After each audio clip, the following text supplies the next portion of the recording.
Depression एक ऐसी बीमारी है जो कभी भी किसी को भी हो जाती है।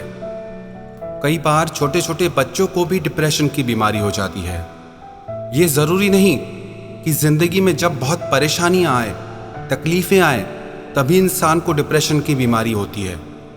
कई बार जिनकी ज़िंदगी में सब कुछ ठीक होता है, उनको भी डिप्रेशन की बीमारी आ जाती है। तो आइए समझते हैं कि इस बीमारी के लक्षण क्या हैं और इसके इलाज क्या हैं। डिप्रेशन अपने इनिशियल स्टेज में, मतलब अपने शुरुआती चरण में, लोगों को पता भी नहीं चलता है कि उन्हें डिप्रेशन हो गया है। इसका सबसे पहला लक्षण तो यह है निराशा, उदासी। जिन लोगों को डिप्रेशन की बीमारी होती है ना, वो हमेशा उदास रहते हैं, हमेशा निराश रहते हैं। उन्हें कोई चीज़ खुश नहीं कर पाती।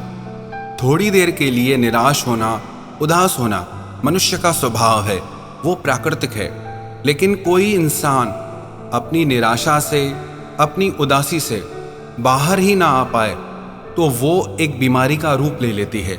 कोई खुशी का मौका, कोई खुशी की बात उसकी उदासी को दूर न कर पाए, उसकी निराशा को दूर न कर पाए, इसका मतलब उस इंसान को डिप्रेशन है। डिप्रेशन का एक दूसरा लक्षण यह है किसी काम में मन ना लगना। जिन लोगों को डिप्रेशन हो जाता है ना, उन लोगों को किसी काम में मन नहीं लगता, ना घर के काम में, ना अपनी पढ़ाई में, ना अपनी नौकरी में। उनका किसी काम में मन नहीं लगता। फिर ऐसे लोग कहते हैं कि ज़िंदगी में अब खुशी मिलनी ख़त्म सी हो गई है। ना अब हमें हमारे रिश्तों में खुशी मिलती है, ना काम में, ना पढ़ाई में, और ना ही घर पे हमें खुशी मिलती है। इसका और एक लक्षण ये भी है, जिस इंसान को डिप्रेशन होता है वो हमेशा खुद को थका हुआ और कमज़ोर महसूस करता है। कुछ करने की ताकत ही नहीं रहती, ना उसके मन में, ना उसके शरीर में। और या तो ऐसे होता है कि उसे भूख लगना ही बंद हो जाती है, जिसकी वजह से उसका वजन गिरना शुरू हो जाता है।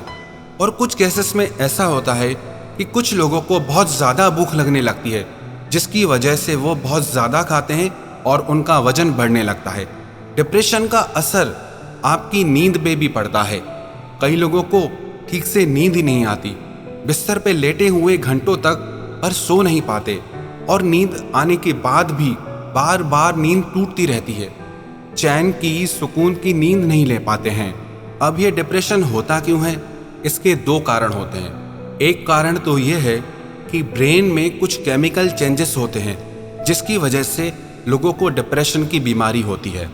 और दूसरा कारण ये है, कई लोगों की ज़िंदगी में ना कुछ नेगेटिव इंसिडेंट हो जाते हैं, कुछ दुखद घटना हो जाती है, कुछ उनके साथ बुरा हो जाता है, जिसको लेकर के उनका ज़िंदगी के लिए नज़रिया ही बदल जाता है।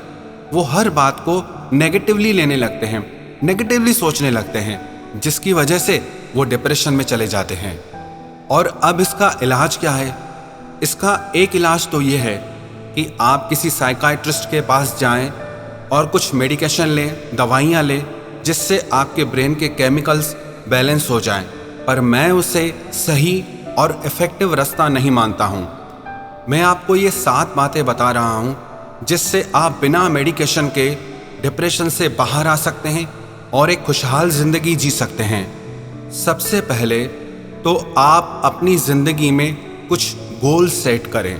जब भी आप रोज़ सुबह को उठें तो वो गोल्स आपको ज़िंदगी जीने का मकसद दें, खुशी दें। और आप छोटे छोटे गोल चुनें, ऐसे गोल चुनें जिन्हें आप कंट्रोल कर सकें, जिन्हें आप आसानी से मैनेज कर सकें, और जो रियलिस्टिक हों, काल्पनिक ना हों।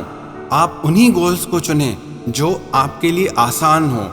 और ऐसे गोल्स को करने से आपके भीतर एक कॉन्फिडेंस पैदा होता है, जिससे आपके मन की शक्ति बढ़ने लगती है।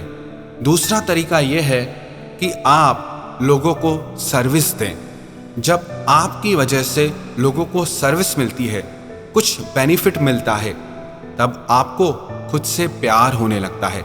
डिप्रेशन क्या है? डिप्रेशन का मरीज खुद से प्यार नहीं करता है, वो खुद को पसंद ही नहीं करता है। लेकिन जब आपकी वजह से दूसरे लोगों की ज़िंदगी में खुशियाँ आती हैं, बेनिफिट्स होता है, तो उससे आप खुद को प्यार करने लगते हैं, आप खुद को अच्छा महसूस करने लगते हैं। और तीसरा काम आप ये करें कि दिन में कम से कम 30 मिनट आप ऐसे काम के लिए निकालें जो काम आपको अच्छा लगता हो, जो आपकी हॉबी हो। चाहे म्यूजिक सुनना हो, चाहे म्यूजिक सीखना हो, चाहे डांस सीखना हो, चाहे गेम्स खेलना हो, चाहे किताबें पढ़ना हो। जरूरी नहीं कि हर चीज फाइनेंशियली हमारे लिए बेनिफिट हो। कई चीजें हमारे लिए फाइनेंशियली बेनिफिशियल नहीं होती है, पर मेंटली और इमोशनली हमारे लिए बहुत बेनिफिशियल होती है, हमें बहुत फायदा पहुंचाती हैं। तो इसीलिए आप कम से कम दिन में 30 मिनट ऐसे निकालें जो काम आपको अच्छा लगता है। उन 30 मिनट में आप वो काम जरूर करें। चौथी बात जो बहुत जरूरी है, आप अपने दिमाग को ना पास्ट में दौड़ाएं ना फ्यूचर में दौड़ाएं। बार बार इस चीज की प्रैक्टिस करते रहें कि आपका माइंड, आपका मन प्रेजेंट में रहे, आप वर्तमान में रहें, आप वर्तमान से जुड़े रहें। आप जितना वर्तमान से जुड़े रहेंगे उतना आपका माइंड स्टेबल रहेगा, स्थिर रहेगा।